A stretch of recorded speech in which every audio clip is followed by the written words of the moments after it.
Blessed be the Lord my strength, who teacheth my hands to war and my fingers to fight. We are joined once again by the great Dr. Stephen Pidgeon here on Great Awakenings. We're thank you for joining us. Stephen, it's great to be having you on with us. There's so much to talk about. And I know we were going to explain a lot of the things that we see happening in the world through a biblical prophetic vantage point, through a biblical prophetic explanation. So let's jump in first and show a few video clips of some of the issues that are going on from McGregor's point of view. I always find him refreshing.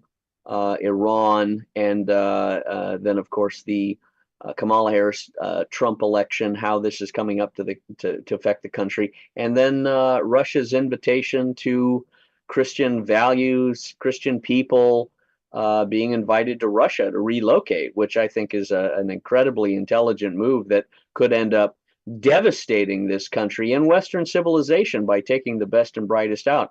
Let me play a couple videos first, and then we'll get into the explanation of it.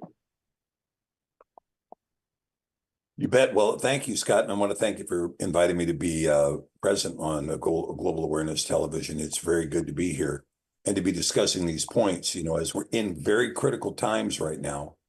And I think it is important to get different views. You know, McGregor's got his views. Scott Ritter has got his views. Larry Johnson has got his views. Of course, I mean, when you mentioned the four of you, that's pretty the fearsome foursome in terms of being able to speak freely in the world. Mm-hmm. And of course, the last thing they want to hear is free speech, right? Mm-hmm. Mm-hmm. Yeah. Here is McGregor talking about how Ukraine will end. Yes. I mean, this is probably the single most disappointing aspect of this whole business. We started at the outset of this tragic war with promises that whatever we in the West did, it would be defensive against the Russians. And I don't think there was ever any intention for U.S. manufactured, British manufactured, German manufactured weapon systems to end up being used in offensive action against Russia, but it's happened. And from the Russian standpoint, they don't mince words. They are very clear. As far as they're concerned, this was not just a Ukrainian penetration into Russia, it was a NATO penetration, even though it didn't get very far. I would say maybe 20, 30 miles, perhaps 10 miles across. All of these frantic claims of occupation of areas and taking ground, and so it's all nonsense. Are we safe in concluding, Colonel, that this could not have happened but for the involvement of CIA, MI6, and the American Defense Department? Oh, I think that's true, but I think you can make that argument from the very beginning, especially with the intelligence agencies. They've been heavily engaged, and they're very proud of everything they've done, sadly. So when Secretaries Blinken and Austin say they knew nothing about it, they're either being untruthful or somebody kept them in the dark. Yeah, I think that's probably fair to say. And it's not impossible that they were kept in the dark. I know that was done to President Trump. The truth was concealed from him about the numbers and disposition of forces in Syria, in Iraq, and other places. So it's not entirely surprising.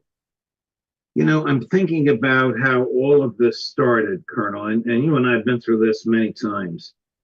The 1.5 inch thick, each page initialed agreement negotiated in Turkey between Russia and Ukraine, sabotaged by the United States and Great Britain in the person of then UK Prime Minister Boris Johnson, all of which with the promise to President Zelensky that Ukraine would join NATO.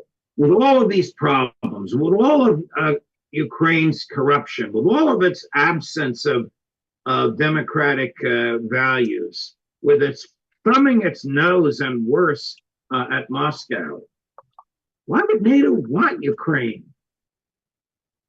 And NATO wants what Washington wants. I think we need to get that straight. Nothing happens in NATO that Washington does not initiate and does not approve. If you take Washington out of the equation, I seriously doubt that very many NATO members would have wanted to have anything to do with this. Now, also, I might add that Zelensky was promised a lot of things. not the least of which was that the entire scientific industrial power of the United States and its allies would be behind him, that he would have limitless quantities of equipment and ammunition, and that he would win because we insisted that Russia was backward and incapable.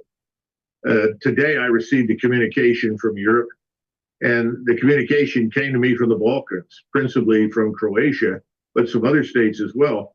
People arguing against any further action and making the point that Article 5, this is this trigger for conflict in theory, Right. really does not obligate anyone in NATO to join a war that they don't support.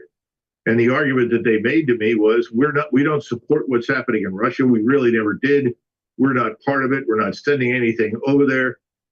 So make sure Americans understand that if they initiate a war and they expect us, these are people of the Balkans, to support them, Right. not going to happen. Well, who does General, I think I have his name right. I should be able to pronounce his last name, Cavalli. Yeah. Cavalli.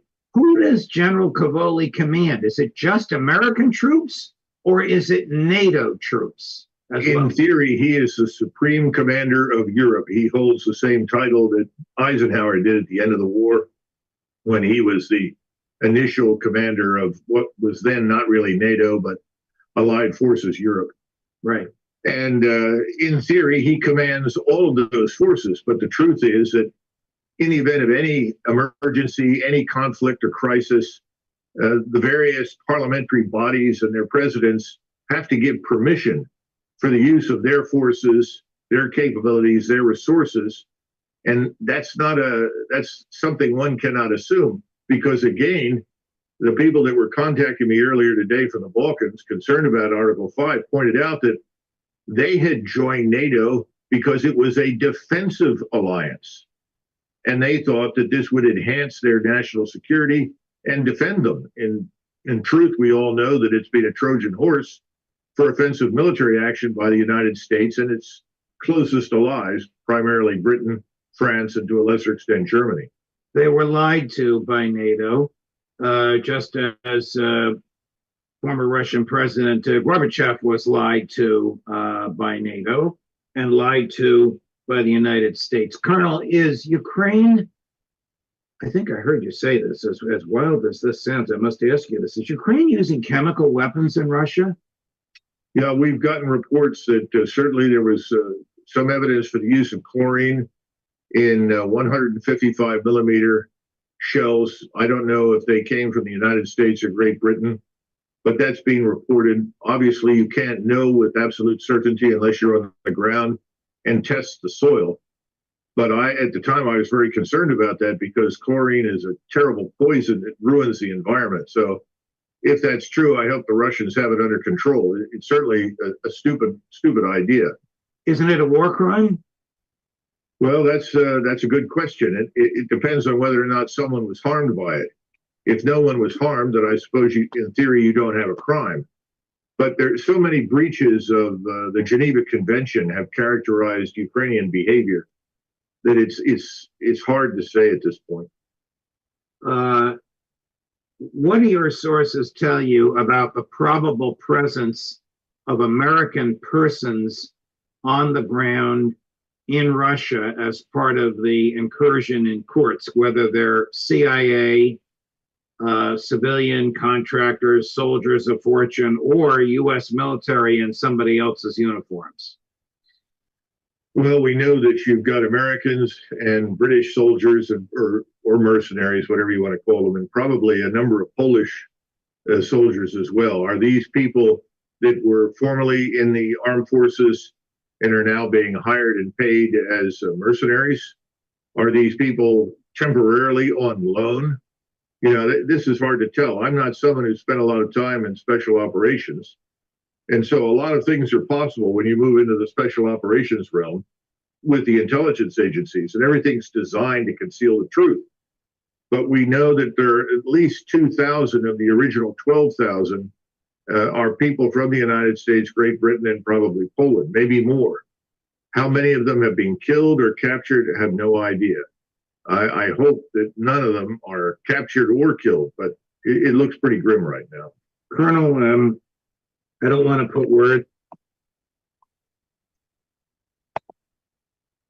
So I think about that. That's about enough for the McGregor side. He's just talking about Ukraine, and he goes into the Kursk invasion that just happened. I can say from my experience that the Ukrainians definitely are using chemical weapons. They're dropping chemical weapons from drones. I know because I was sprayed when I was in Godlovka. I didn't know it at the time, but I had a serious skin issue when I got back weeks later to the United States, and a lot of the people over there have had similar reactions. So they're dropping stuff, and they've got reports dropping stuff on Russian soldiers with drones. Just it's almost like a chemtrail. And I would end it by saying too, the United States, the people of America were lied to about NATO, because we all believed from my earliest days it was a defensive pact. It was not an offensive military unit meant to create wars and expand. And that's precisely what it was. But Stephen, let me get your thoughts on McGregor's comments. Go ahead. Well, I think Colonel McGregor is really quite on top of the information. And of course, I've noticed a kind of a change in the tenor of both the discussions from Colonel McGregor and from Scott Ritter in terms of them trying to find a pathway for the defeated to find a way home without wearing humble pie on the road out of there.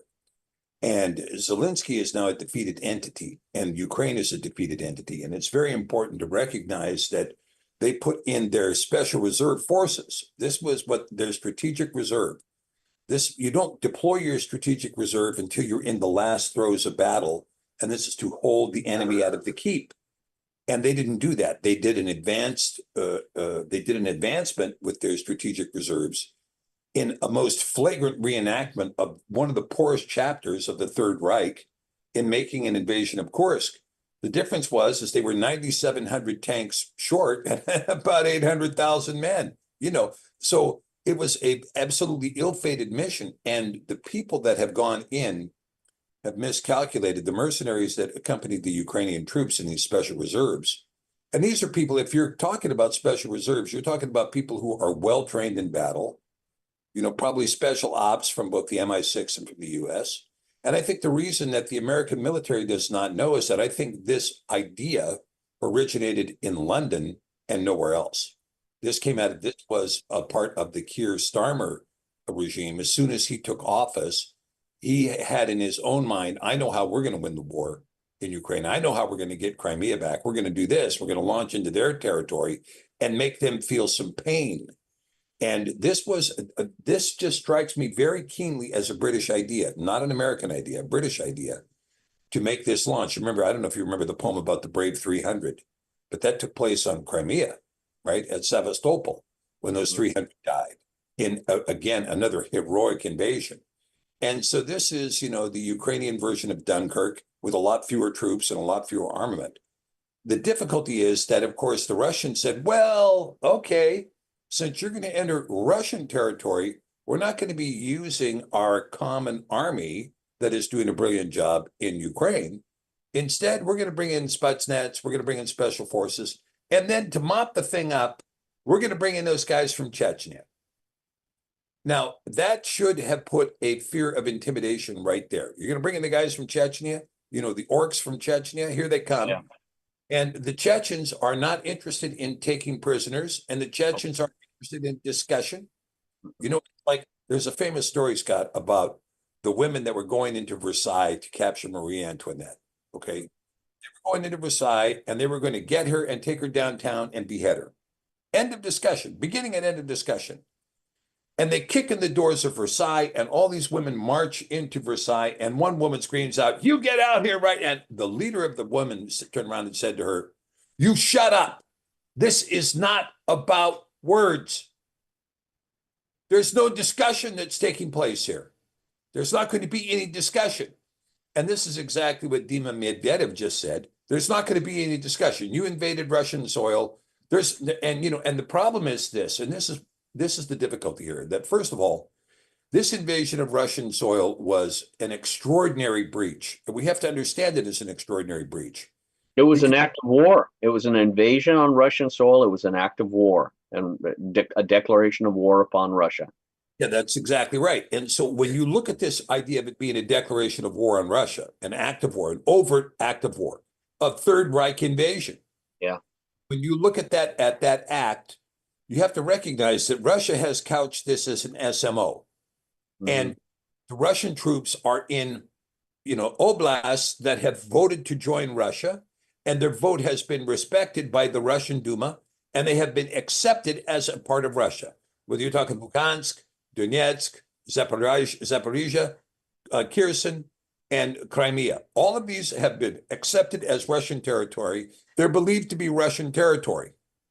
Now, the Russians have not exceeded the boundaries of these areas. There's been, of course, a side skirmish in Kharkiv that was taking place, but even Putin came out and said, "We're not interested in taking Kharkiv. We're just interested in securing the battlefield along the Donbass." And so this was pretty much understood. Now, is Ukraine protecting its borders against Belarus to the west of Kyiv? No. Are they protecting their borders in the Sumy region where the Russians could sweep down quite easily over main roads right into Kyiv? No, they're not doing that either. Because the Russians and the Ukrainians had a bit of an understanding. Okay, this is not war. This is an SMO over these regions. Well, then some brain dead fool, probably at 10 Downing Street, oh, well, they've got a weak underbelly right here. Let's go right up the gut.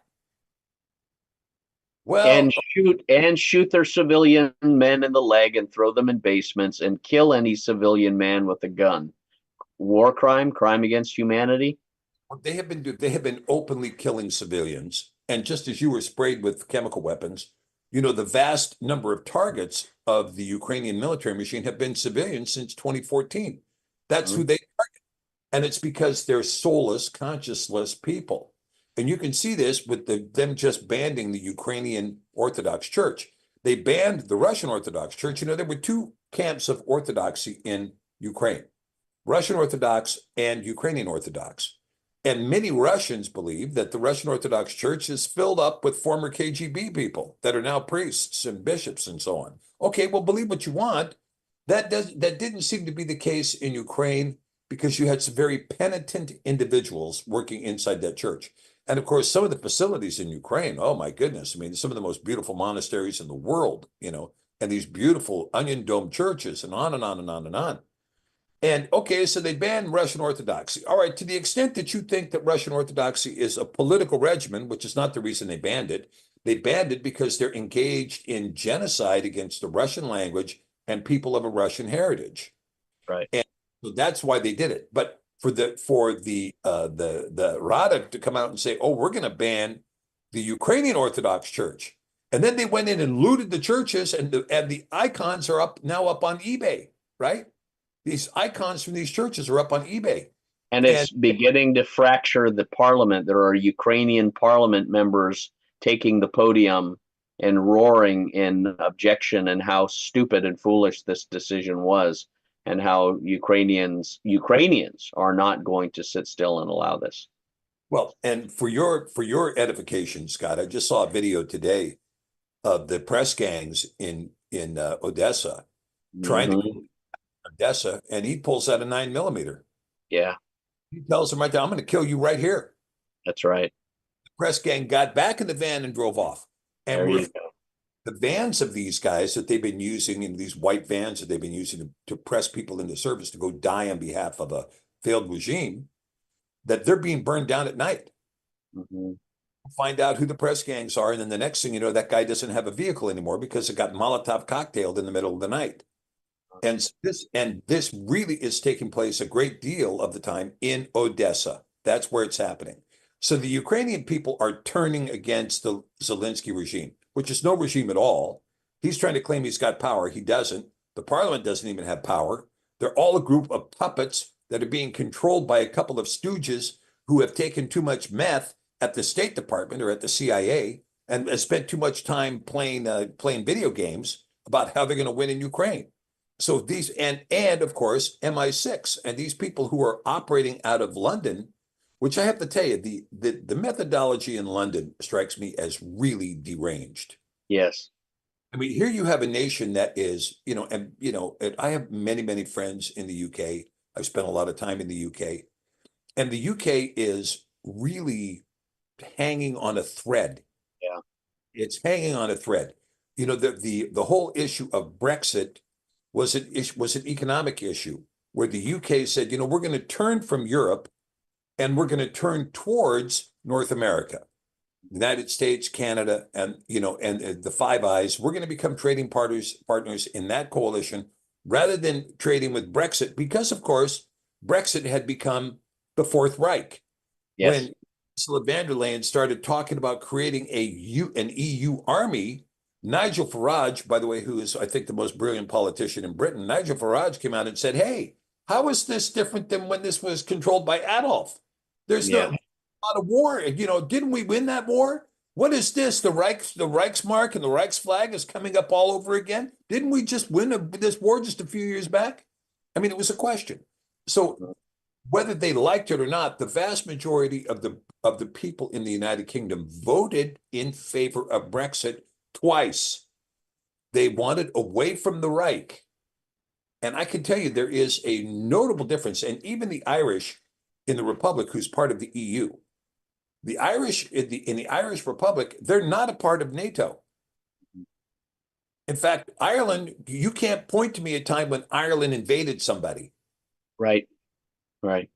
Okay, so the Irish Republic is saying we're not part of NATO, and Ireland has been very, very critical of what's been going on in Israel and the EU's support of Israel, given the genocide that's taking place. So Ireland is let's call it marginally EU. Yeah. It's marginally EU. But when you see the rest of the continent is just sucked up into this Macron, van der Leyen, hodgepodge. Oh, we're just such wonderful pontificating people who are so well enshrined as our great leaders that let's just go out to the cafe and have an espresso and maybe a croissant and we'll just enjoy our lives. Well, in the meantime, the whole of the continent is being turned into an Islamic nation. The whole of the continent. It's going away, right? And so they're being fed, the Europeans are being fed a nonsense pill of propaganda. All things are good, all things are as they were, all things are the same, and they're not. Mm-hmm. And Europe experience the wake up from this dream is going to happen this year. And it's going to be a very hard wake up. It's going to be an economic floor that is going to be hit with no abatement. There's not a pad on the floor. Your feet are going to come out from underneath you and you're going straight down on your tailbone. And when that happens, the average European is going to wake up like they're waking up in Britain right now. They're waking up to a hard floor. And so when I look at the British mindset, the British, who've got 72,000 men in uniform, they've got 2 aircraft carriers they can't get out of port because they break down all the time. Their submarines went out and tried to fire a Polaris missile, and both times it was a dud. Went right out of the sub and went kaploop right in the water.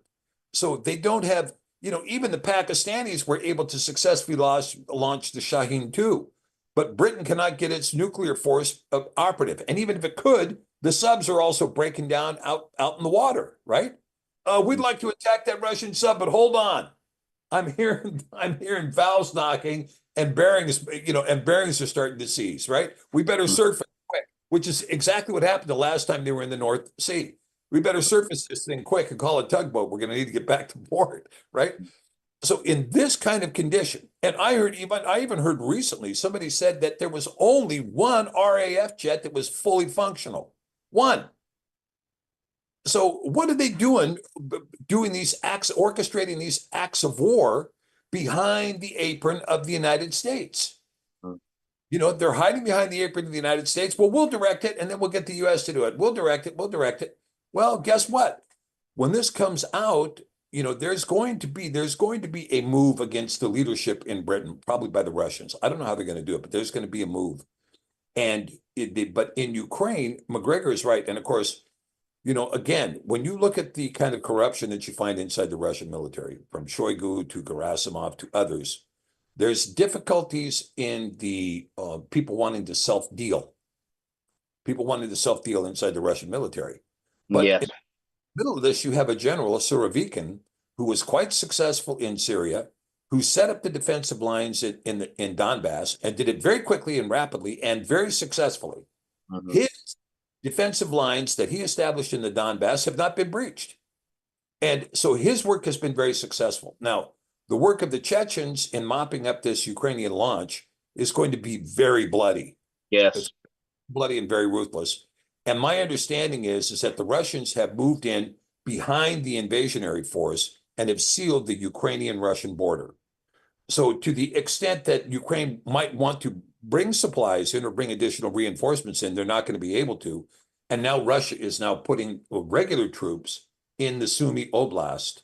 So Sumy and Kharkov are now on the table for Russian conquest. Mm-hmm. And as soon as this strike force, this 12,500 to 20,000 men strike force that came into Russia, only having advanced 40 kilometers, not quite getting to Kursk, not quite getting to the nuclear power plant, but instead falling very, very far short, and enough of a bad image to kill civilians and so on and so forth, including pregnant women, that the Russians are now in a take no prisoner mode. So they've got them. They've done the Zhukov move to completely cut them off from their supply train, cut them off from their reinforcement train. And now the move is to come in and press and squeeze. And this isn't going to be a siege. This is going to be a slaughter. And so some of the Ukrainians are getting on their face and crawling out with, hands up and saying, wait, I'm done. But the ones that aren't doing that are dead. Yes. And this advanced force is going to be eliminated. It's probably going to be another 2 to 3 weeks. But when it's done, the strategic reserve for Zelensky is finished. There is no strategic reserve. There are no more Challengers. There's no more Abrams. And, they even took down an Su-27 today. So what you're going to see now is you're going to see Ukraine is asking for long-range missiles. And the deranged, demented imbecile that is now essentially, he's not a lame duck. He's a dead duck. He's a dead duck. We're not going to see any more of Joe Biden, right? There's no reason to see any more of Joe Biden unless somebody is studying, incontinence in 80-year-old men. That would be a reason to see him. But other than that, there'd be no reason to see him. He's not making any of the decisions. Now, there's also articles of impeachment that brought inside of the U.S. House of Representatives. Yes. High crimes. Of course, in the high crimes of what Hunter Biden and Joe Biden did, there are obviously high crimes. But of course, the impeachment of Joe Biden does not reach as far as it should. You and I both know what the situation was with those biolabs in Ukraine and the kind of crimes that were being committed there. It's not just kickbacks. It's not just bribes. It's not just money laundering. But they were engaged in the development of internationally prohibited bioweapons inside these labs. And we also know the families that were associated with that. Yeah. Now, part of the reason why they're blowing this smoke storm of putting Kamala up there, because she's not part of one of those families running those biolabs. See, it's just Democrats you don't like. It's not us who are in the inside elite that are engaged in money laundering, bribe taking, biolabs, weapon manufacturing and distribution, kickbacks from China, kickbacks from our own tax money. It's not us. We're just Democrats, see? And then here comes Kamala, who is a hardcore woke Marxist, whose economic policy is going to bring destruction. We'll get to those. But the thing is, for Britain to make the decision, you guys should go in there. Don't tell the State Department. Just do it. Make your, move, here, take your bishop and move your bishop to Rook 5, right? Move your bishop to Rook 5. That will tell them. I don't know if you've ever played chess in that respect, Scott, but unless you're somebody who's never played chess before, opening up your pawn and then your second move to move your bishop to Rook 5 is a great way to lose that bishop in 3 moves. I mean, the bishop's going to be gone, in 3 moves, right? And so this is exactly what they did. They put the bishop to Rook 5 and coming into Kursk, which has totally ticked off the Russians and is now going to result in the destruction of Ukraine. And so the question is, and this is one of the big, I think this is going to lead us into Iran too. When you see what Russia is doing, what you see what Iran is doing, this is a different kind of warfare. People, the warfare that they knew. They're all expecting video clips from World War II. And now the Iranians have launched Zeros and kamikaze runs over Israel. No, it's not going to be Zeros coming in. It's not going to be battleships offshore. That stuff is World War II thinking. These wars are far more advanced. Well, what we're going to do is you're going to hit us with economic sanctions, and then we're going to completely undermine your dollar. We're going to completely destroy your dollar. And then when we destroy your dollar, then we're going to destroy your SWIFT system. And you're going to be the one that's on the outside looking in, while the rest of the world joins BRICS and says, no, thank you to the United States and Britain. We don't want to trade with you. We don't want anything to do with you. We're not going to export to you. We're not going to buy any of your imports. We don't want any of that stuff. We don't want any of it. Now, that particular move is a methodology of warfare that the Russians have won on every front. Mm-hmm. You know, BRICS used to be 5 countries. It's about to be 159 by October 1st that are going to be renouncing the dollar as a metric of trade. Mm-hmm. Because Joe Biden, the bully, weaponized it. He weaponized the dollar and killed the dollar. So this is let me just play this too, Steve. When you said all the things that they're going to be doing asymmetrically, this is another brilliant asymmetric move that they're going to do to the West that is going to completely pull the rug out from the West, I think. Listen to this. Russia is now officially offering safe haven for people trying to escape the anti-human agenda of modern-day liberalism. Foreign nationals are now able to apply for temporary residence in Russia based on the rejection of their country's policies, such as the destructive neoliberal ideals, which run counter to traditional Russian spiritual and moral values. Under this new immigration option, certain requirements will be waived. Applicants will not have to prove knowledge of the Russian language, its history, or its laws. The Russian Foreign Ministry has been instructed to start issuing 3-month visas to such applicants as early as next month. In a recent interview with American journalist Charles Bausman in Moscow, it was discussed how many Russian Orthodox Christians believe an exodus to Russia is prophecy. How did it turn out that this country, Russia, controls this enormous landmass, but it's only about 140 million people, and it's definitely not enough. You need like a billion people really to fill this large of a country, and it has the resources to support that kind of a population. And one of the things that some Christians say is, well, this is actually God's will, that he left this giant country relatively empty, with the idea that it would then be filled by people from all over the world who would come here and seek protection from the craziness that's happening, that seems to be taking over the West. Tucker Carlson recently asked Russian philosopher Alexander Dugin why he thinks the West is on the road to ruin. I think that everything started with individualism. When you identify individualism with the man, with the human nature, you cut all the relations to everything else. So individual, it was the key and is still key concept that was put in the center of liberal ideology. And after the fall of the Soviet Union, there was only liberalism. There were only 2 collective identities to liberation from gender, and that has led genders to LGBT and new form of sexual individualism. So sex is something optional. And the last step that is not yet totally made is liberation from human identity, humanity optional. So you can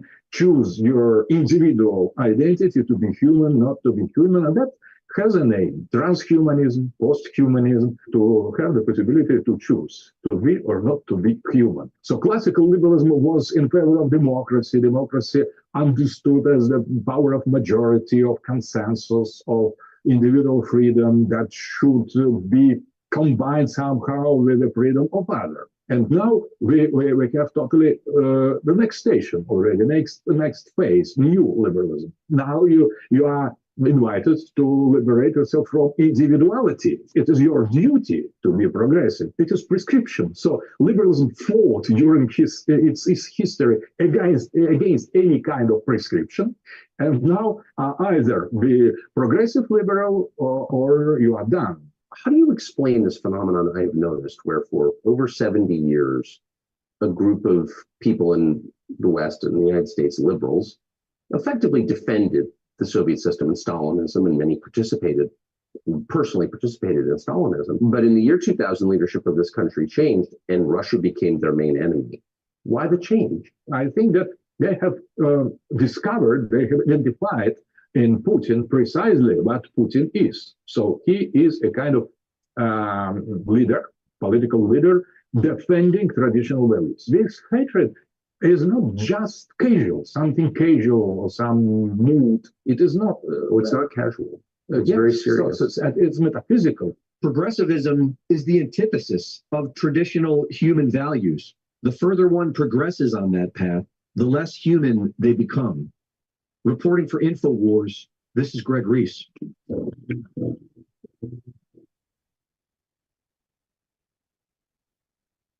Very well said. Very well said, and very important. Dugan is really right on the analysis of where you are in hyper-individualism. And it's hyper-individualism we're talking about here, which is as destructive as hyper-collectivism. But, you know, aggressive, almost malicious hyper-individualism. Oh, yeah, absolutely. It's aggressive, like an aggressive form of cancer, right? But it really is.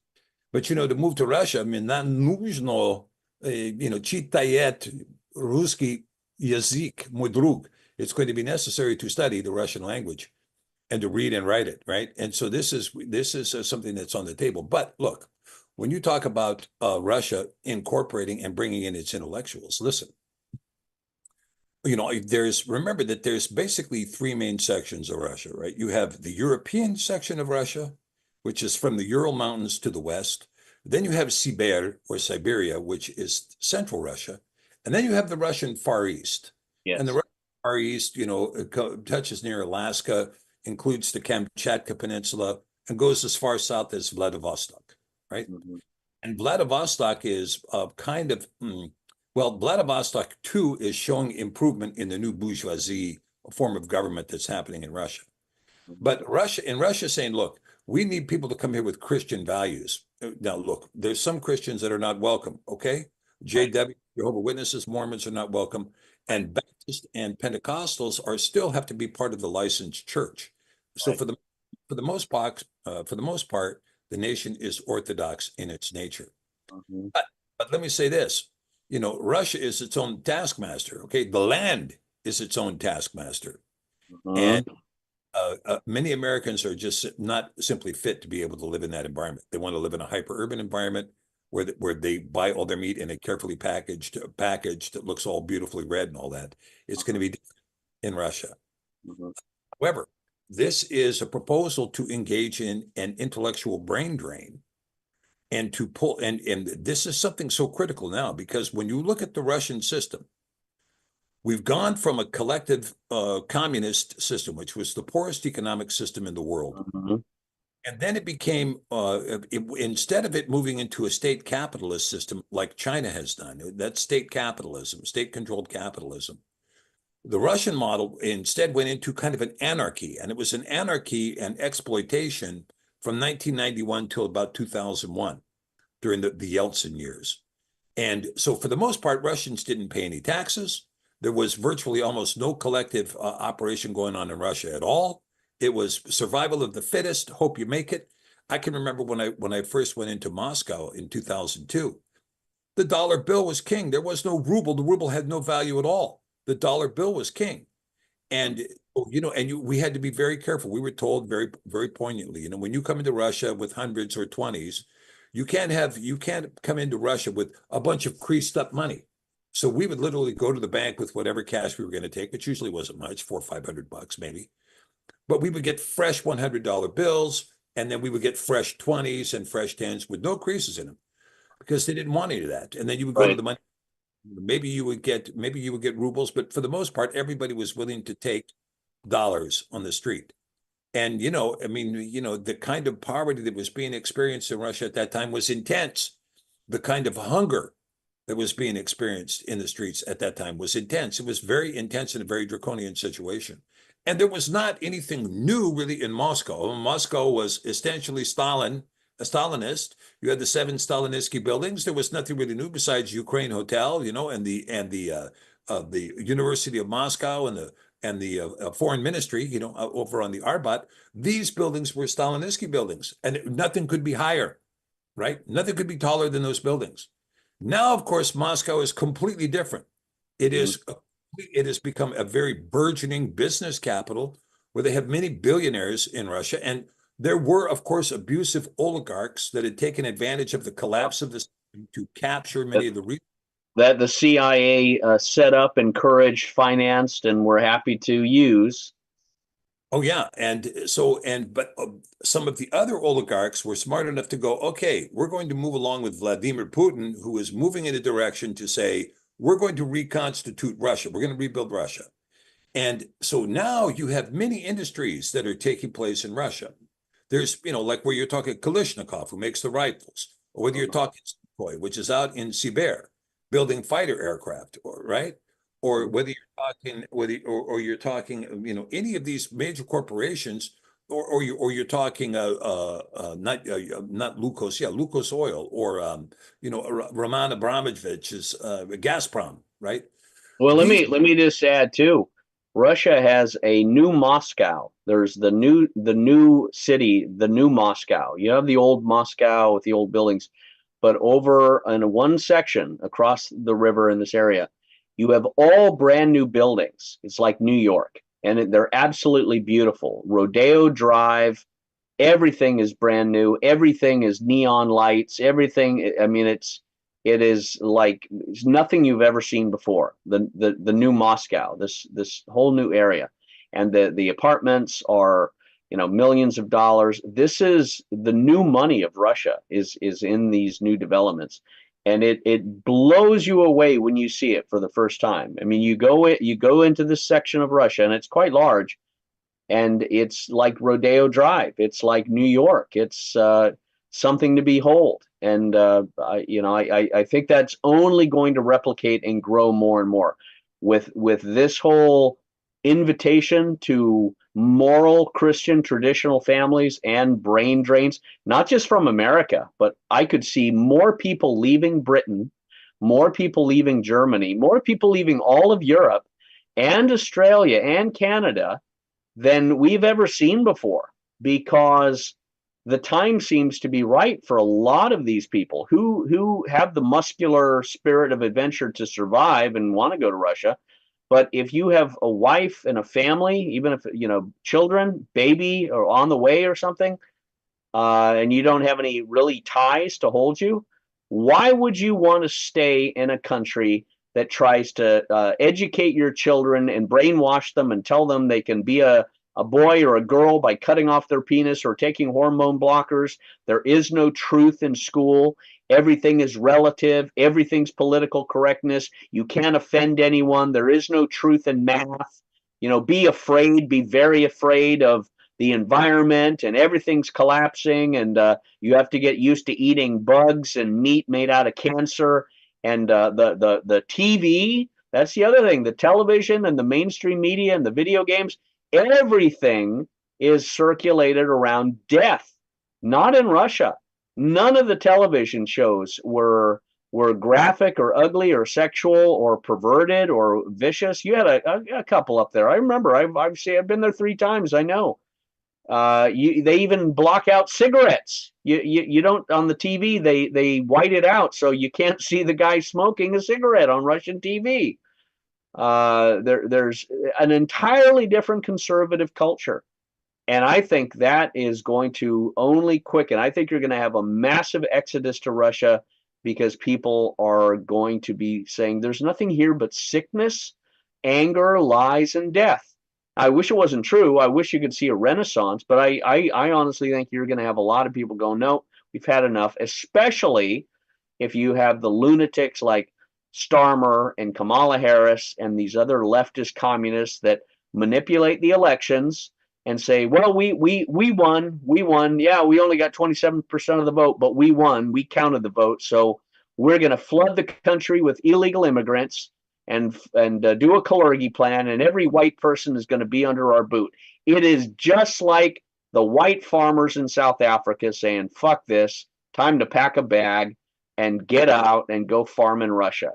And I think that's I think it's going to happen. Yeah, no, I believe there is a program in Russia too that allows for people who are going to populate the Russian Far East and some sectors of Sibir to get property. Oh yeah, you'll get. Look, I had a buddy of mine who moved over. He bought the Russian government bought him land in Belgorod, bought him the land, and he built a house, two level, an acre, and a little forest suburban area. Right, the forest was right behind his backyard, a whole acre. Built his house for $70,000. Yeah, and got the land for free. And yeah. that is in Belgorod, but that's all over Russia. Yeah, and so this kind of thing, I think you're right about this. And Scott, you didn't paint the picture ugly enough. You have to remember that if you're a parent raising children, the state is going to take your children away. They're taking them away psychologically, they're taking them away emotionally, they're taking them away intellectually. They are stealing your children from you, and they're doing it by force. It's not persuasive that you think you can out-talk the state to your children. They're taking your children by force. And the kind of indoctrination that happens, these teachers are openly admitted it. I was going to teach math and science and stuff, but I decided to indoctrinate the kids with my political persuasion in third grade. Antifa members, right? That's why the Antifa only rioted during the summer, because during the winter, they're teaching your kids at school. And these people are the ones who are stealing your children. And so, you have to, if you recognize the future, and the future is this, your children are going to hate you when they turn 18. They're going to hate the country. They're going to want a hardcore Marxist government to overthrow everything you stand for, just as scripture says, that your worst enemy will be the people in your family turning you in, your own family members turning you in to a state that is going to be full of concentration camps, and as the Democrats call them, re-education camps. And part of the tools of re-education camps include gas chambers and crematoriums, right? And so this is the kind of stuff that's on the table. So when you look at this idea of the intellectuals finding a reason to vacate what used to be the United States of America, but has not been the Republic of the United States of America since the Civil War, and it has not been any semblance of the United States since Barack Obama, the usurper to the presidency, someone who could never prove his American citizenship, and who was a conspicuous MI6 and CIA agent, took the throne in 2008. That was the end of the United States. It's over. It's done. It's finished. It's done. It's over. It's finished. And so all that remains now is to determine what it's going to look like when all the dust shakes out. Now, so going back to the Russian economic system, the Russian economic system has moved into a market form of capitalism. Okay. It's not what I wouldn't call it capitalism per se, but rather an ordered market economy. And so yes, is working very difficult to maintain the order to that economy, which is part of the reason why this blowing up of the Nord Stream was such an offense, because that was blowing up one of the clearly regulated, well-built, I might add, superstructures that was part of this ordered economy. And this was done by, of course, a guy who used to take showers with his daughter inappropriately, whose son calls him Pedo Pete, who's taken, millions of dollars in kickbacks from the Chinese, who's involved in bribe scandals out of Ukraine, who did quid pro quo in Ukraine. This guy is the guy that the West is supposed to follow? Really? And so when you see that, this proposition that is being made by Putin, as difficult as it may be, because one thing a person needs to understand is that there is a lot to the Russian bureaucracy to understand, to know. Mm-hmm. And, and you have, when it comes to learning Russian history, you have 365 items you're going to have to learn, which are the parade days and the festival days on the Russian calendar, right? There's a whole bunch of those to learn. But, but when you're talking about this idea, this is going to become a more intense proposition, because it's now collapsing into two things. It's collapsing into economic ruin. It's collapsing into an economic debacle that is going to be more deep and more intense than what they saw in the collapse in the 1930s. This is going to be a much greater depression than that, and from which the traditional European societies are not going to survive.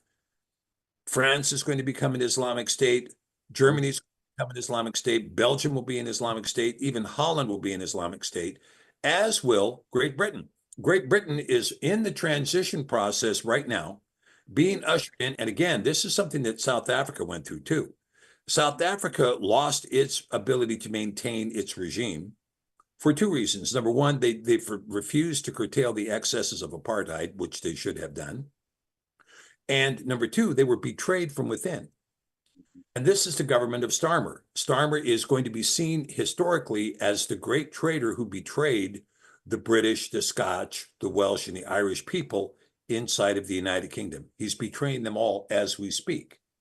And those people in the police who are having fun working people over on behalf of the Starmer regime are part and parcel of that historic moment.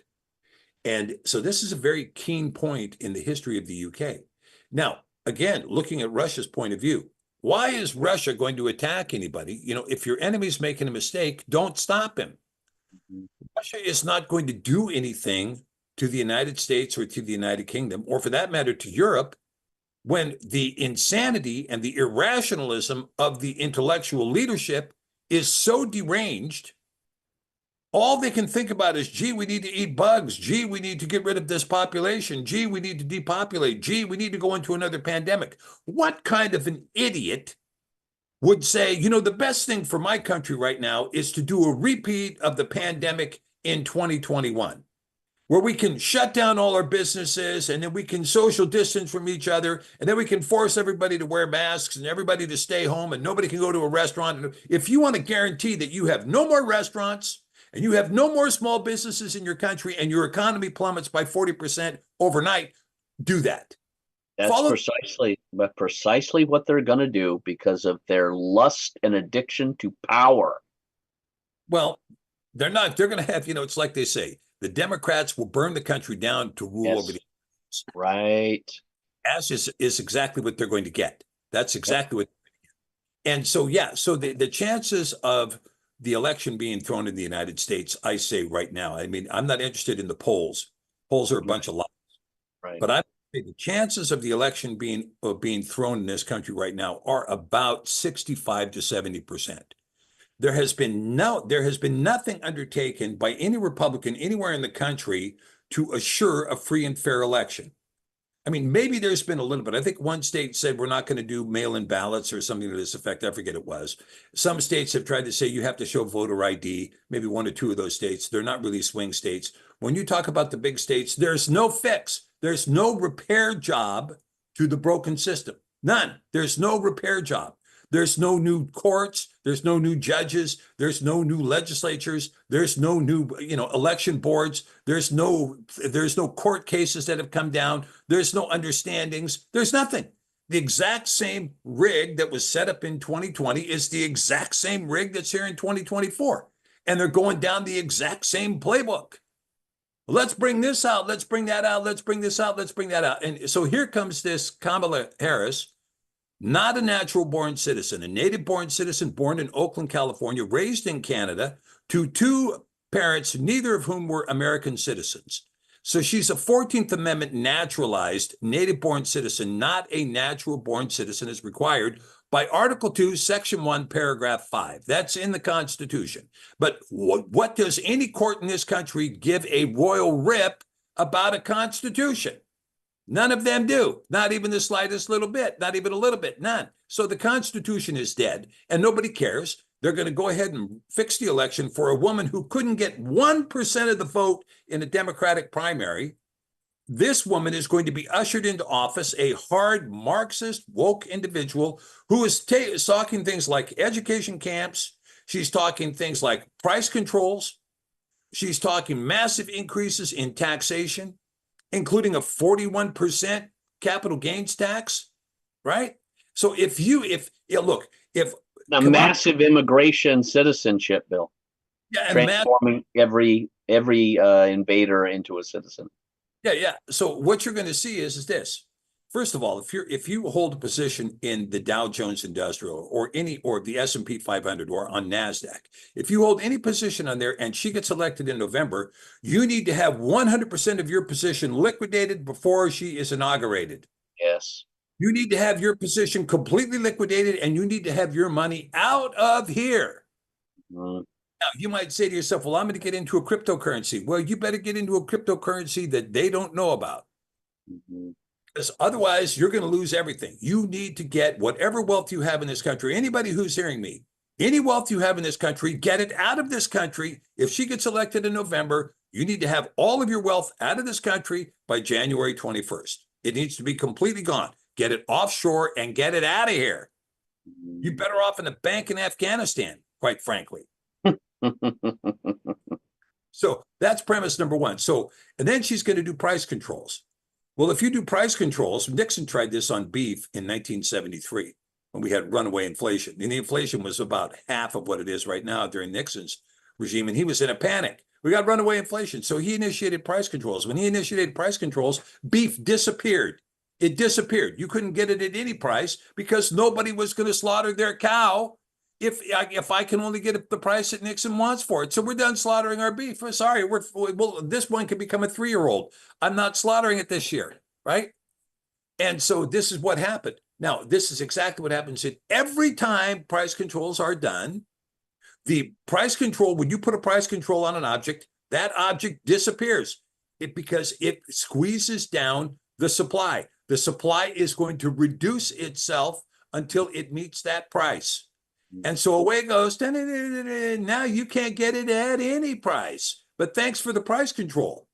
And so the next thing you do, you engage in more price control. Well, then we need to fix that. And let's fix wage control. So let's have wage and price control. And this becomes a slippery slope until you're controlling every aspect of the economy. And when you get to that point, you reach the Stalin decision. Well, we're controlling all the wages and all the prices, and we still can't get things under control. That's because we have too many people. Eliminate 3,000 people here, kill 5,000 people over there, put 20,000 people in a gas chamber over here, starve 10,000 people to death down there, whatever it takes, but get this population down so we can afford to pay for these people. That's the next solution, which, by the way, doesn't work either. Okay? So, I mean, all these policies are so ignorant. They're so banal, so stupid, and so ignorant. It is an absolute promise of total destruction of the country. And the intelligence agencies, right? And I'm using a very, very small I with a little tiny dot on top of it. The intelligence agencies are going to put this person in charge of the country because they're so fearful of Trump. See, everybody in this country is sick, deranged, irrational, lunatics who have no idea what they're doing. They're just out here. Well, I've worked up my new pronouns. That makes me somewhere, something in some place. Well, see, and that's where it leads to the possible scenario of, okay, let's say they lie, cheat, steal, and force Kamala Harris and say she won, and Trump is still alive. Let's say he's not killed. They don't assassinate him. I wouldn't doubt, and I've thought they're going to assassinate Kamala Harris and do a change in Obama. But let's just say, for the sake of argument, she maintains it and Trump maintains it to the end, and they're both still in the ring. And they say Kamala Harris is the president, whether you like it or not. And they stick their tongue out at us. What is Trump going to do? Is he going to fade away into the night, into oblivion, go down and say, see you later, good night, everybody? Or is he going to say, no, this is the time where Americans have their Jefferson Davis, Abraham Lincoln moment. You're not the president. Are those fabled military people that supposedly put Trump in office going to rise up and say, no, this is the country going through its final death throes, civil war, revolution war, renaissance, whatever? How do you see Trump in this other area developing or continuing, Stephen? It won't be Trump. It won't be Trump. There will be a military leader that will rise up who will be extremely charismatic, very powerful, and very violent. Now, it's possible. I mean, JD Vance kind of has the General Grant look to him, you know. It's possible it might be JD Vance. And it seems that there are certain elite forces that think it may be JD Vance. And he has taken some positions that appear to be, pretty conspicuously masculine, if you will, Mhm. dropping the F-bomb on people and doing some other things. So, but whoever this leader is, I do not believe it will be Trump. I think what'll happen is that if the Democrats rig the election, which I think is a foregone conclusion, Yeah, I do too. that's what they're doing. They're rigging the election as we speak. In fact, the election's already rigged. Most people don't know it, but everybody in Washington, Oregon, California, New York, Ohio, and Michigan, and Georgia have already voted. They've already voted. The machines have already tabulated your votes. It's already fait accompli. It's over. Massachusetts, same thing. It's already done. Your vote is, you've already voted. We're not interested in what you actually do with the ballot. We've already got your votes. It's done. So when you see that kind of a situation, then you can see then they're going to come out and promote this woman who to this day has got no votes. She didn't get this nomination by vote inside the DNC. There was no vote. She got appointed by a cabal of hidden Satanists in the back room, right? Let's anoint her with the blood of an upside down crucifix and the blood of sacrificed babies that we just did in the back room. While Hillary the witch, sits there with Maria Abramovich over some kind of spirit cooking stew. So the thing is that under these circumstances, then somebody is going to rise up who's going to be a violent militant type leader. I'm not going to say an Adolf Hitler type, but it's going to be a charismatic leader that is going to lead America in violence. And this is going to happen notwithstanding the crash of the dollar, which is going to come too. The crash of the dollar is going to come. And so with the crash of the dollar, It's got to happen, I think, to usher in this man of violence you're talking about. Yeah, I think so. You have to have that anger and aggression to animate you. Well, Scott, look at the individual debt of people in this country, right? Credit card is well over $1 trillion right now. Homelessness is going up through the roof. Prices are continuing to go up. The price of automobiles is going through the roof. Median home price in many jurisdictions is $750,000. How's a young person supposed to buy a home at $750,000, right? And so you see these things, this cascading hyperinflation, which is there's no brakes on Congress. There's nobody in Congress says, hey, how about a balanced budget? How about reform? How about we don't spend the money? Nobody says that. The question is, should it be 200 billion or 300 billion? Should we drop 40 billion here, 60 billion there, 120 billion there? Let's get some money out here, right? They don't care. And Jamie Dimon said, we're going to run this pony out till it drops dead. Well, the drop in dead part is just right around the corner, because by the time we get to April of next year, the tax revenues will not pay the interest on the national debt. They will not pay the interest on the national debt, no matter how high Kamala Harris jacks the taxes. She could have an emergent thing. Oh, we're gonna hit everybody with a 25% surtax increase in order to pay the interest on the national debt. And people are going to say, you know what? I don't have any income at all. Never did have any income. I'm just completely out of here. And capital gains, the capital will already be gone out of the country just with the breath of its coming. The capital will flee the country. So who are you going to tax? What are you going to tax? So the dollar is going to do a sudden death. Kaboom, splat. When it does a sudden death, now you're looking around at a system that is pure anarchy as far as the eye can see. Now, in that pure anarchy, you're going to see some warlords rise up, particularly in the inner cities, cities that are currently mafia controlled. Youngstown, Ohio, Cleveland, Ohio, Massachusetts, Providence, Rhode Island, Trenton, New Jersey, Las Vegas, Nevada, Albuquerque, New Mexico, Chicago, Illinois. These are mafia controlled towns. These mafia warlords are going to rise up, and they're going to rise up to assert a greater level of supremacy. But they're going to be faced off with some extremely militant Latin American gangs that are going to be far more murderous, far more capable of just gutting babies and gutting women and slicing the throats of this guy and randomly killing that guy and doing wholesale slaughter in garages and in offices and so on. And these warlords are going to rise up, and they're going to be pretty dominant. I think you're going to see them dominant in Arizona, Southern Cal, Texas.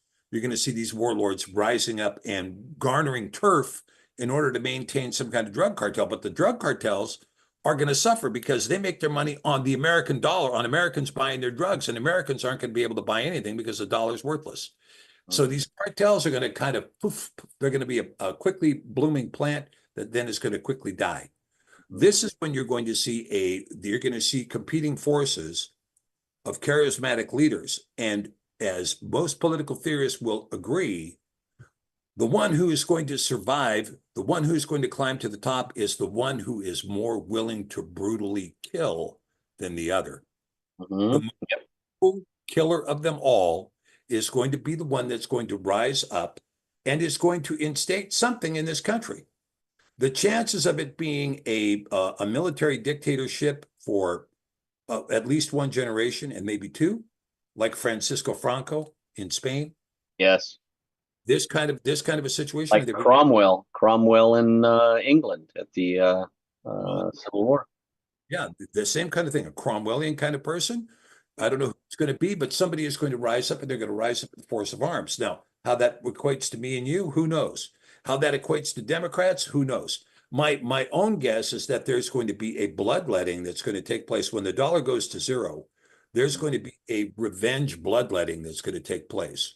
For instance, all the men in this country whose children were taken away by a corrupt judiciary over an email or over a phone call or over a text message, put in jail, never saw their kids again ever.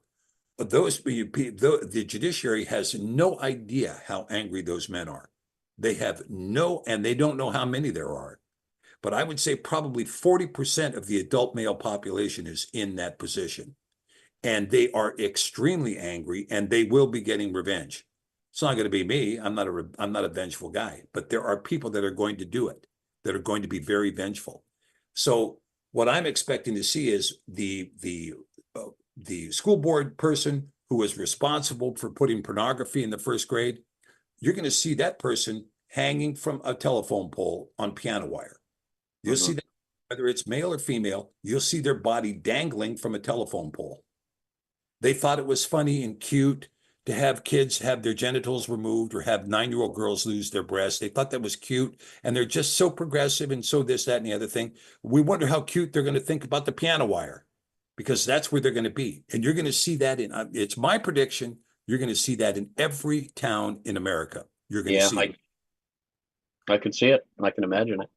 And so at any rate, so when we look at these kinds of economies, this kind of economic strife that's coming, what about the intentional genocide, the genocide that can't be named?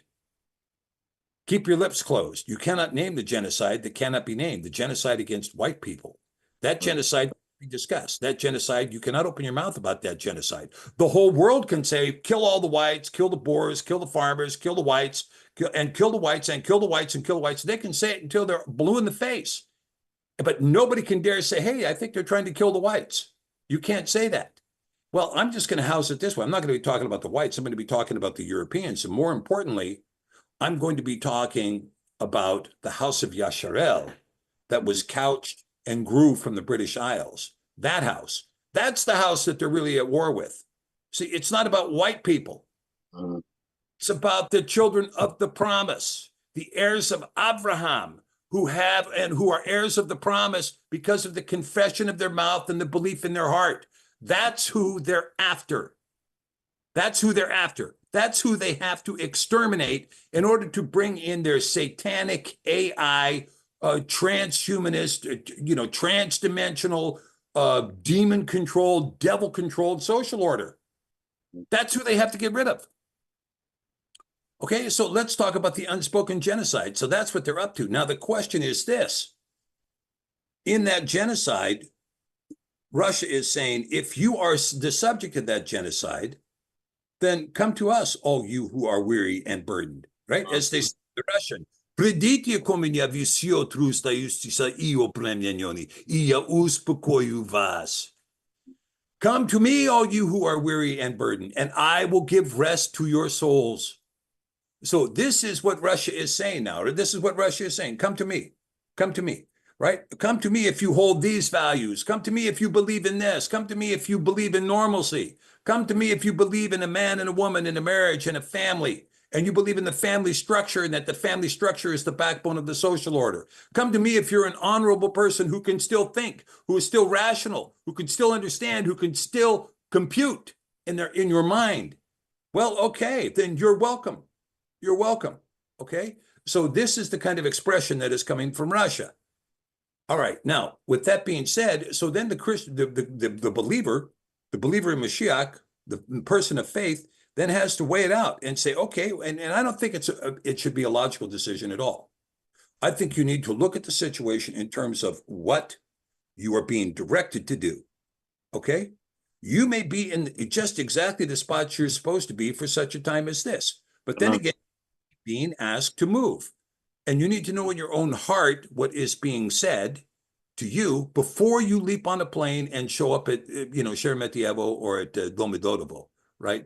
You need to know what is in your own heart before you do this kind of thing, okay? And, this is an intelligent thing to do. Now, also bear in mind, this is a 3-month visa. After that 3-month visa, what do? You cannot remain in Russia illegally. So you're going to have to look at the idea of a tourist visa or some other kind of visa. And that is going to depend upon who they see you to be. If you come into Russia and the next thing you know, you're Mr. Party King who's hanging out, in the brass pole environments in downtown Moscow, setting a new record for Russian vodka, you're probably not going to get that extended visa. If you come there and you're a penitent person who's living a more respectful life and a life of observance, and you want to be a meaningful part of the community, and the community around you has accepted you, this is a big part. When you move into some place, the community around you needs to accept you. They don't like having Americans living on their block. There's an American here. That's wrecking our property values. What are they doing here? We don't want an American living here. We don't want an American in our building. We don't want an American on our block. So you have to be accepted by those people in that community. And at the end of 3 months, if you have been accepted and you're showing an affinity for the Russian language, you're not a person who says, well, I only speak English, and that's all you ever speak wherever you go. This is not going to be possible. Learn to say spasibo bolshoy, my drug, and pajolsta. Okay, a couple of things go a long way, right? But if you learn to say a few words in Russian, then they're going to be looking and say, okay, this guy looks like he's going to be able to get Russian. He's going to be able to get the Russian language. Because there's many parts of Russia, you don't speak English, period. You don't speak it. You don't speak it, right? And so this is going to be one of the requirements. So these are all things that people have to weigh. Now, let's talk about prophecy for a minute. There was a 1706 icon that was prepared for Catherine the Great. And this icon was a prophetic icon. It has been interpreted as a prophetic icon. One of the prophecies in this icon is that her son would rule for 4 years, 4 months, and 4 days. And her son was Pavlov I, and that's exactly how long he ruled, 4 years, 4 months, and 4 days. And he was on the throne. Now, Pavlov I did initiate one major reform in the Russian law, which is that the firstborn primogenitor can be either male or female. If the firstborn is female, then the female takes the position of Tsarina, right? And this is not the case in Britain. You have to exhaust all of the male line before you get to the female, although the female can sit on the throne, but all the male line has to be exhausted first. Not the case in Russia. Okay. But this icon predicted that there would be a 70-year period of darkness in Russia, i.e. the communist period. And after this communist period, the Tsar would be restored. The Tsar would be restored, although the icon predicts that the Tsar would be Mikhail Mikhailovich.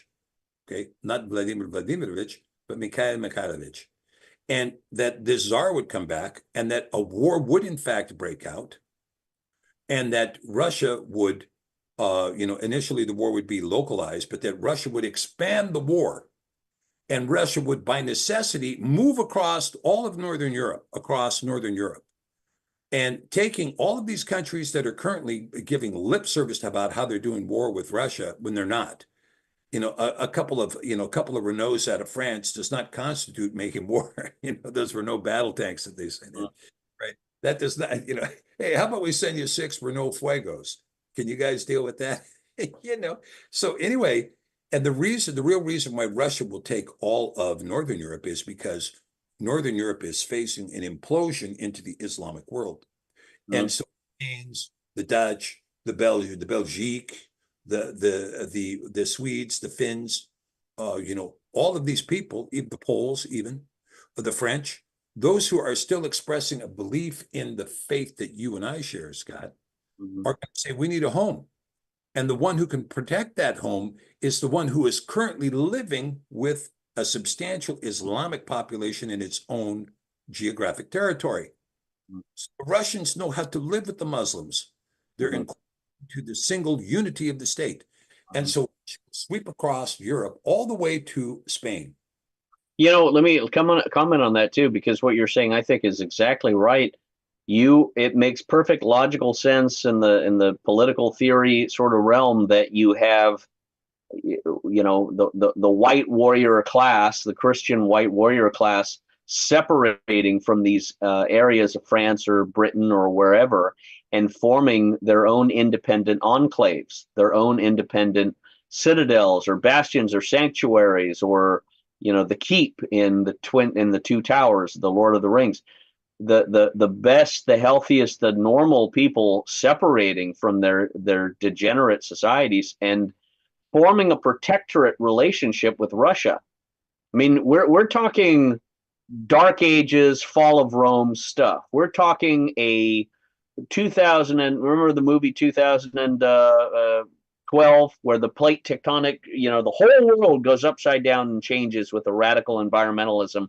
Earthquakes, it destroys the entire surface of the planet, and mankind has to reorganize himself. This is what I think is coming, is mankind being forced to reorganize themselves because of the economic trauma and the Muslim African hyper retarded rape and pillage madness and demonism, and the self-inflicted suicide and acquiescence of the white liberal Macron types.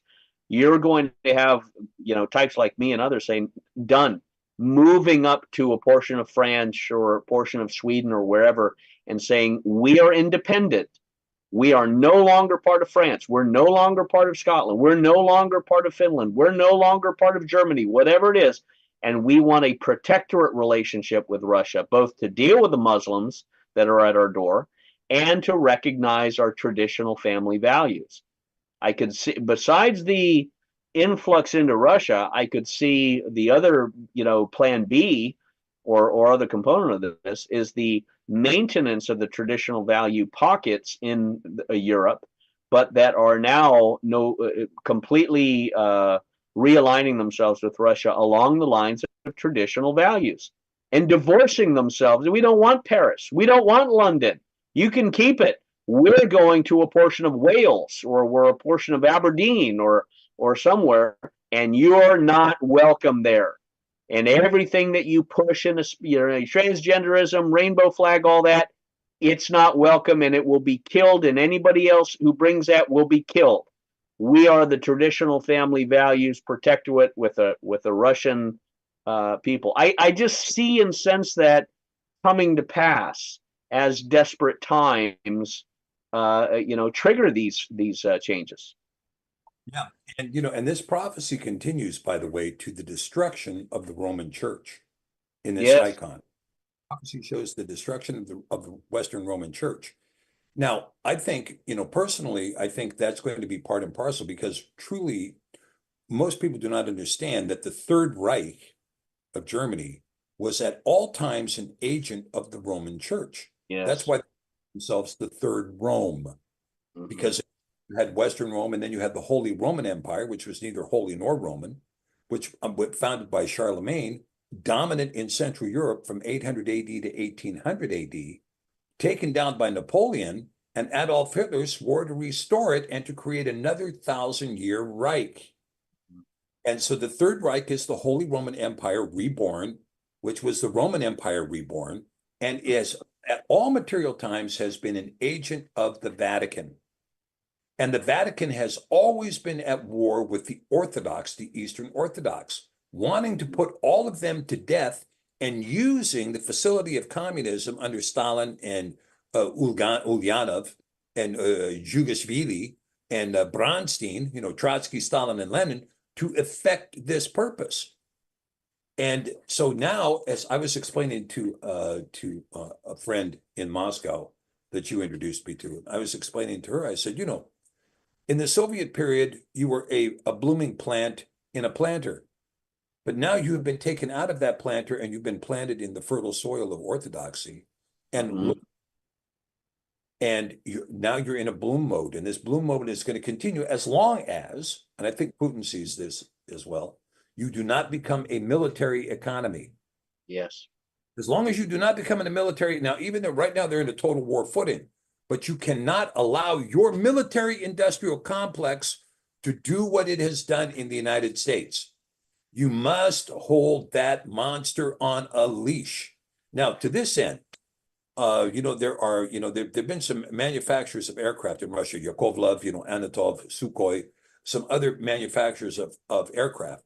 And at one time, there were many aircraft manufacturers in Russia that were working with Boeing. Boeing had a plant in Perm, for instance, in Russia. And many of the engineers have spent a long time in Seattle working with Boeing engineers. They know the Boeing aircraft very well. Well, Russia has built an alternative to the 737. Okay. And now it is up to the Russians to build a safety record behind their aircraft where Boeing is falling apart. Boeing has been mismanaged by a corrupt DEI crowd that is looting the company. That's what they're doing. They're looting it. When the recent CEO, who was responsible for the 37 MAX debacle and for the recent debacle where doors were coming off Alaska Airlines flights, was being paid $380 million a year for doing that. That's looting, my friend. That's not management. That's looting. And so the fact is that there is a huge hole in the aircraft manufacturing industry that Russia should consider filling with a very high quality product. And by putting a high quality product out there on the table, something that is, a step up, a generation beyond, which the Russians can do. They've proven it. They have jet engines that are superior to our fighter engines. They have technology that's superior in their double vortex systems and so on and so forth. The Su-57 is a proof of a high level of expertise. Let us build passenger airliners that can be flying the Arctic Ocean. We talk about this freight traffic coming up between Alaska and Siberia, or Russian Far East, and entering into the Arctic Ocean, whether you skirt North America or you skirt Asia. Either way, that freight traffic, which did 38 million tons of freight last year, is going to expand dramatically with the closing of the Red Sea, the Persian Gulf, and the Panama Canal. It's going to expand. But that isn't the traffic that needs to expand, that is full-time, that we can see right in front of us. This is Arctic carrier flights. And this is true. Like for instance, we know Emirates flies an Arctic route from Seattle to Dubai. And they fly over the Arctic Ocean. So does Qatar. Qatar goes. And so they're flying over the Arctic Ocean, over all of Russia, over all of Iran, into the Middle East. So it is well known that this is very, very feasible. Okay, Aeroflot flies that route too. I think Aeroflot still has to fly between Moscow and LA. And so as a consequence, this is very possible. The Russians have got the best icebreakers in the world. Let us also have the best Arctic aircraft in the world. And the reason I'm pointing this out is because you want to stay focused on an ordered market economy and do not let that slip into a military economy. Military economies destroy things, and what they use to destroy things are also destroyed in the destruction. They are not real economies of scale. They look good in a Keynesian fashion, but ultimately they're expenditures you don't want to make. You want to build a real economy of scale. And of course, the real capital in a real economy of scale is intellectual capability. Intellectual capability. And one thing, even the Soviets had this going on. When a person demonstrated intellectual capacity, they were advanced in the Soviet system, not urinated on like they are in the American system. You show up with creative thought. Oh, who do you think you are? You're Mr. Know-it-all. It's like Sean Connery said in the movie The Russia House. She's talking to him about Dante and about how brilliant Dante was and how he advanced to the greatest universities in Russia and he was becoming this physicist of the highest order. And he says, well, when I was a kid, we used to make fun of kids like that in school. Yeah, exactly.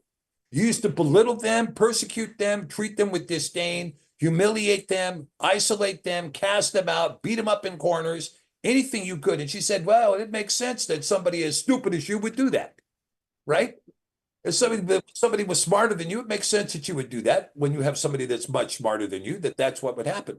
But in the Russian system, you don't see that kind of thing. There is, of course, a homogenization process that takes place in every Russian city. But at least from a government point of view, even in the Soviet system, they celebrated their intellectuals. Mm-hmm. Look at Alexander Dugin right now. Mm-hmm. Who's the state philosopher, the most recognized philosopher in America today? Tucker Carlson, and that's not very sharp. Or yeah, I mean, you could list them on your hand, the conservative ones that we know, and they're really not that brilliant.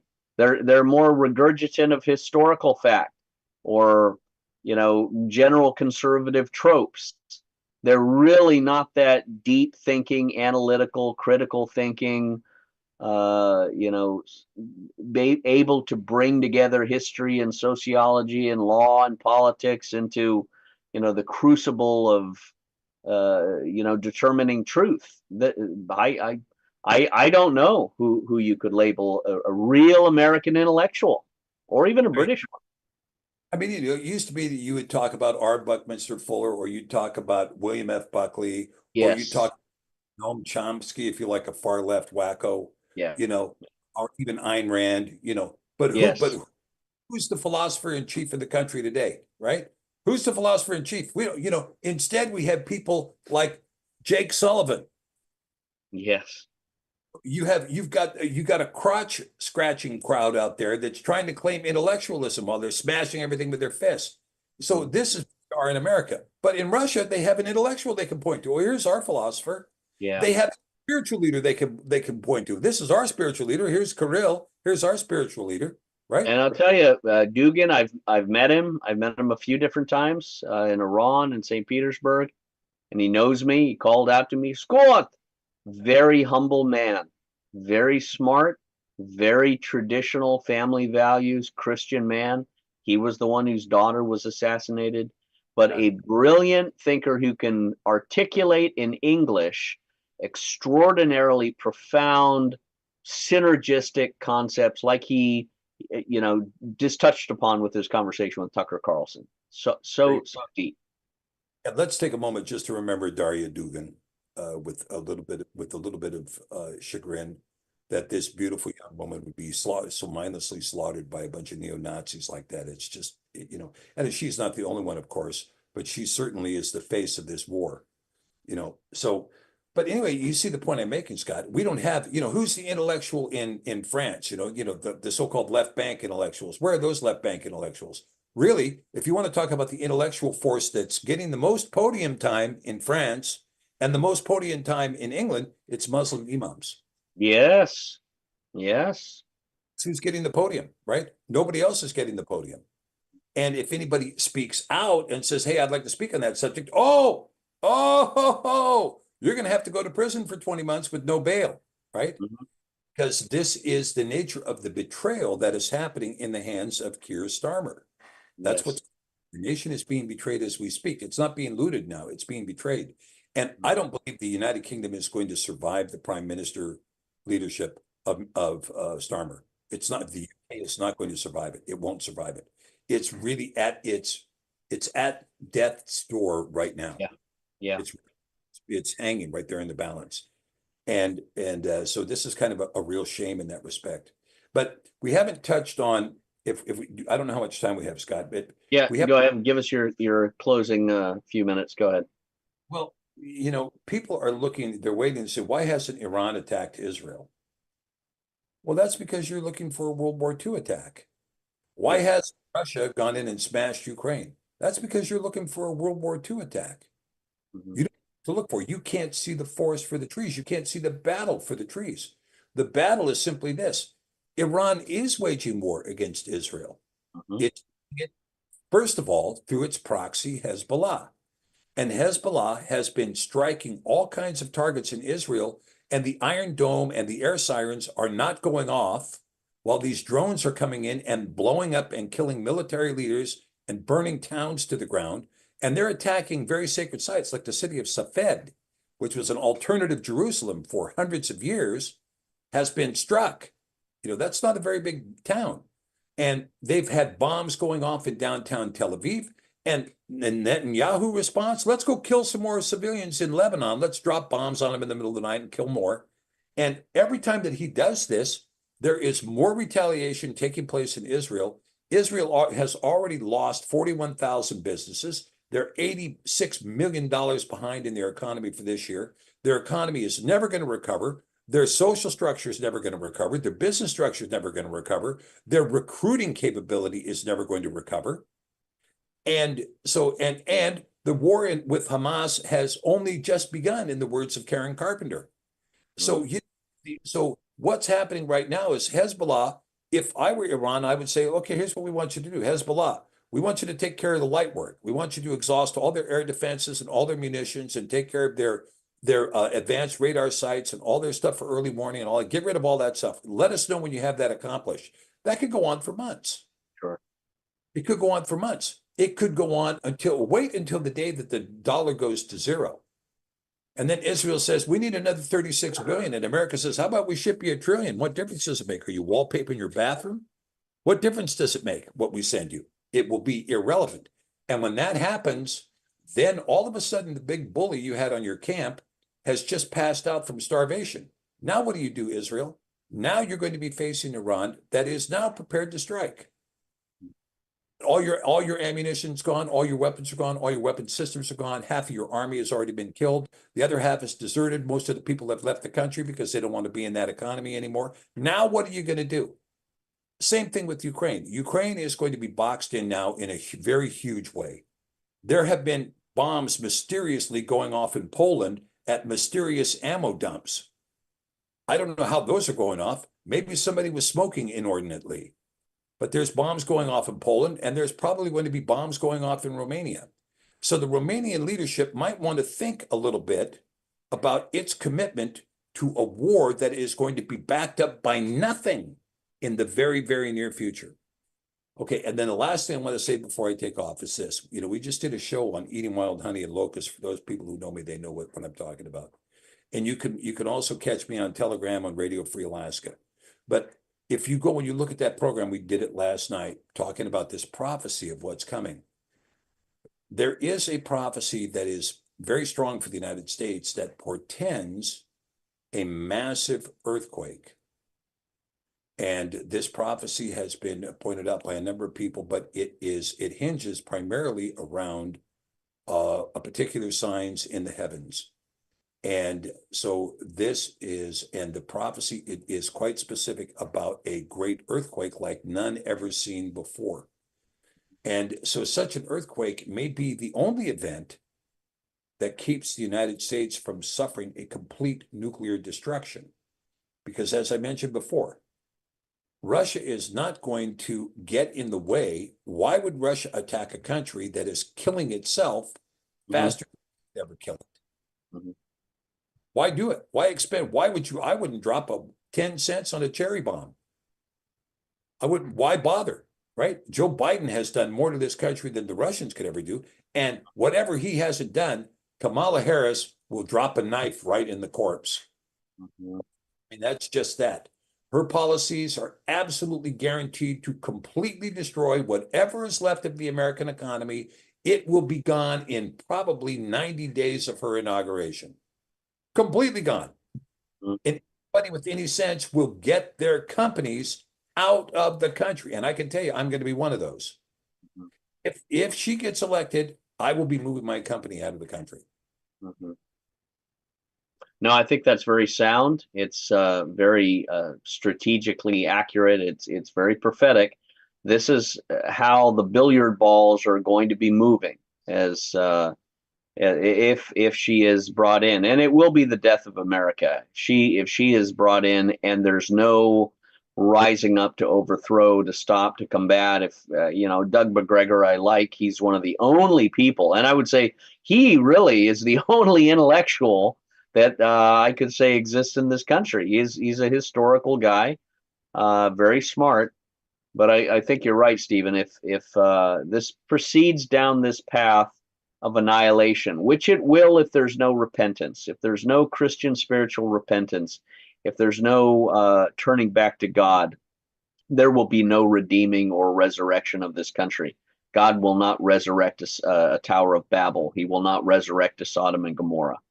And unless we, and there will be portions of America that will be, spared, and people will retribalize and recoagulate. But the continental United States, as we knew from 1990 to 1776, sadly, we have gotten way too many ticks and fleas and lice and ringworms called Democrats that have just totally turned the body politic cancerous.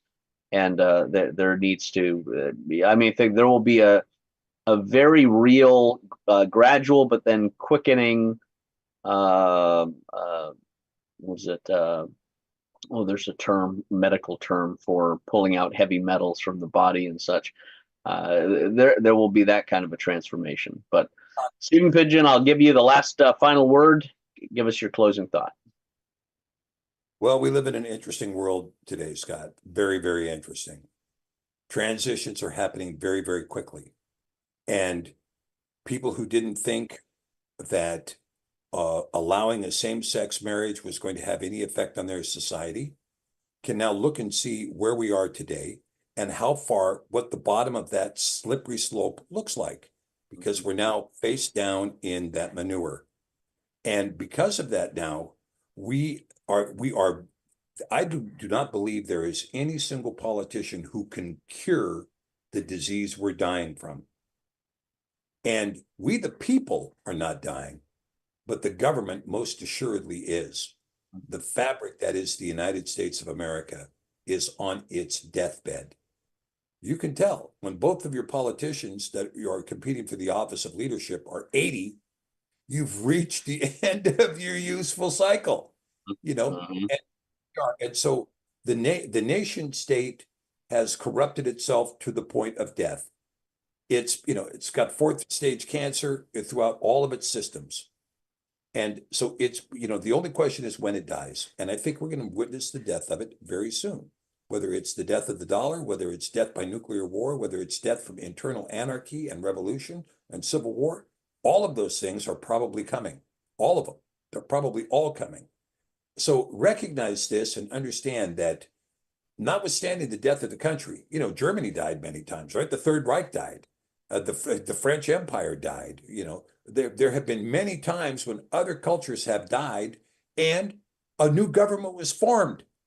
A new government was formed by people who could think and said, we're not doing it that way. We did it that way. We're not doing it that way. That way failed. You see, this is what history is about. History tells you, if you read it, that way failed, right? This way worked. That way failed. Okay, so it's kind of it's a simple strategy. Do that which works and don't do that which fails. Okay, it's a simple premise. And so will we do that? Now, I'm going to say this, and don't be too quick to grab onto the Russian leash, okay? But study what it is that Russia is saying, because Russia is the only place on earth that said "niet" to the LGBTQ advancement. Yes. Only ones. They said "niet, zanyato." We're not going to do that. And so as a consequence, look what's happening with them. They become the largest economy in Europe. Their population is expanding. They're inviting intellectuals to join their culture. They are being richly blessed in their culture, and we are not. That should tell you everything you need to know. Yeah. A very powerful ending. Stephen Pidgeon, thank you very much for joining us. Very, very intriguing. And I think we will see these prophetic winds blowing the sails of the political destiny of the United States in precisely the trajectory and course that Stephen outlined. Thank you so much for joining us. We appreciate you. We appreciate Tong, our producer, on Great Awakenings. We will see you next time. God bless you. Good night.